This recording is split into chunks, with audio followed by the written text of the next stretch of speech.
BNP chairperson ও সাবেক প্রধানমন্ত্রী খালেদা জিয়ার মৃত্যুজনিত কারণে দলের চেয়ারম্যান পদটি শূন্য হয়।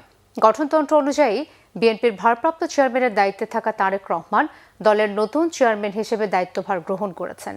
তারেক রহমানের বর্ণাঢ্য রাজনৈতিক জীবনের কিছুটা জানাচ্ছেন রকুনুজ্জামান।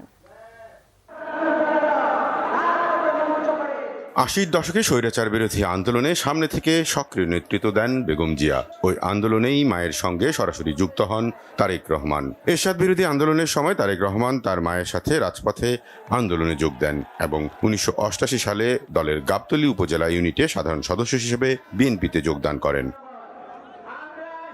১৯৯১ সালে নির্বাচনের আগে তারেক রহমান বেগম খালেদা জিয়ার সঙ্গে দেশের প্রায় প্রতিটি জেলায় প্রচারণায় অংশ নেন। ১৯৯৩ সালে বগুড়া জেলা ইউনিটে তিনি একটি সম্মেলনের আয়োজন করেন। সেখানে গোপন ব্যালটের মাধ্যমে নেতৃত্ব নির্বাচন করা হয়। বগুড়ার সফল সম্মেলনের পর তিনি অন্যান্য জেলা ইউনিটেও গণতান্ত্রিকভাবে নেতা নির্বাচিত করতে উৎসাহিত করেন।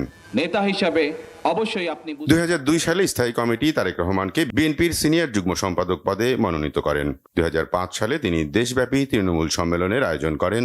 দেশের প্রতিটি উপজেলা ইউনিটের সঙ্গে মতবিনিময় করেন। ২০০৭ সালে 1-11-এর পর তিনি গ্রেপ্তার হন এবং চিকিৎসা নিতে লন্ডনে যান। ১৭ বছর পর ২০২৫ সালের ২৫ ডিসেম্বর তিনি দেশে ফেরেন। লন্ডনে থাকা অবস্থায় ২০০৯ সালে বিএনপির সিনিয়র ভাইস চেয়ারম্যান নির্বাচিত হন তারেক রহমান। ২০১৮ সালে বেগম জিয়া কারাবন্দী হলে তাকে দলের ভারপ্রাপ্ত চেয়ারম্যান মনোনীত করা হয়। বিএনপির গঠনতন্ত্র ৭-এর গ ধারায় সিনিয়র ভাইস চেয়ারম্যানের কর্তব্য, ক্ষমতা ও দায়িত্ব প্রসঙ্গে বলা হয়েছে, যে কোনো কারণে চেয়ারম্যানের পদ শূন্য হলে সিনিয়র ভাইস চেয়ারম্যানের অবশিষ্ট মেয়াদের জন্য চেয়ারম্যান হিসেবে দায়িত্ব গ্রহণ করবেন।